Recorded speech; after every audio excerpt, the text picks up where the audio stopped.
ആയിരത്തിലധികം വർഷം പഴക്കമുള്ള തിരുനാഥപുരം കൃഷ്ണക്ഷേത്രത്തെക്കുറിച്ച് നമുക്ക് ഇന്ന് ഈ വീഡിയോയിലൂടെ പരിചയപ്പെടാം. ശാലകൂട വിധാനമാണ് ക്ഷേത്രത്തിന്റെ നിർമ്മാണ രീതികളെല്ലാം തന്നെ. ആലുവ തിരുവൈരാണിക്കുളം ശിവക്ഷേത്രത്തിന്റെ തൊട്ടു പിന്നിലാണ് ഈ തിരുനാഥപുരം ക്ഷേത്രം സ്ഥിതി ചെയ്യുന്നത്. വെട്ടുകൽ നിർമ്മിതിയായ ക്ഷേത്രം അടിമുടി കൊത്തുപണികളാൽ സമ്പന്നമാണ്.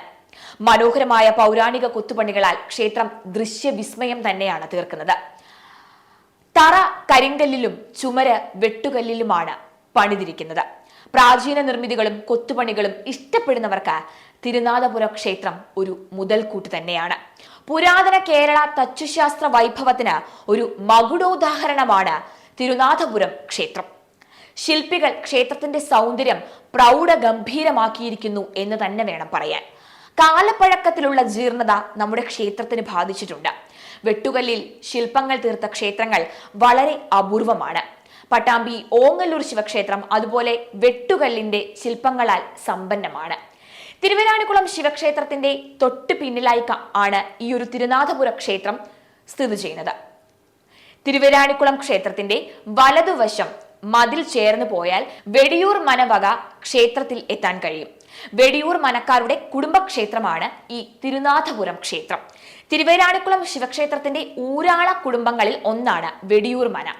തിരുവൈരാണിക്കുളത്തെ പ്രശസ്ത ഇല്ലങ്ങളായ അകവൂർ മന, വെടിയൂർ മന, വെൺമണി മനക്കാർ ഇങ്ങനെ ഉള്ള ഈ 3 മനക്കാരും പരസ്പരം ചാർച്ചക്കാരാണ്.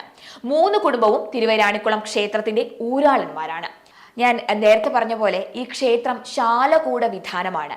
ശാലകൂടം എന്ന് പറഞ്ഞാൽ ക്ഷേത്ര നിർമ്മാണത്തിൽ ക്ഷേത്ര അവയവങ്ങളെ പൂർണ്ണത വരുത്തുവാൻ വേണ്ടി ചെയ്യുന്ന ഒരു വിധാനമാണ് ശാലകൂടം. തീർച്ചയായും ഞാൻ ഈ പറഞ്ഞ ക്ഷേത്രം ആർക്കും തന്നെ അറിവുണ്ടാവില്ല. ഞാൻ പറഞ്ഞ പോലെ 1000ഓളം വർഷം പഴക്കമുള്ള ഒരു ക്ഷേത്രമാണിത്. അപ്പോൾ നമ്മുടെ ആലുവ തിരുവൈരാണിക്കുളത്ത് പോകുന്ന ആ സമയത്ത്, നമ്മുടെ തിരുവാതിര സമയത്താണല്ലോ എല്ലാവരും ആലുവ തിരുവൈരാണിക്കുളം ക്ഷേത്രത്തിലേക്ക് എത്തുന്നത്. ആ സമയത്ത് ഞാൻ പറഞ്ഞ പോലെ തന്നെ ആ മതിലിനോട് ചേർന്ന് പോയാൽ നമ്മുടെ ഈ ക്ഷേത്രത്തിൽ എത്തിച്ചേരാം. ഒട്ടേറെ കൊത്തുപണികളും കരിങ്കല്ലിന്റെ പണികളും എല്ലാം ചെയ്ത 1000 വർഷം പഴക്കമുള്ള ഈ ക്ഷേത്രവും നിങ്ങൾക്ക് കാണാം.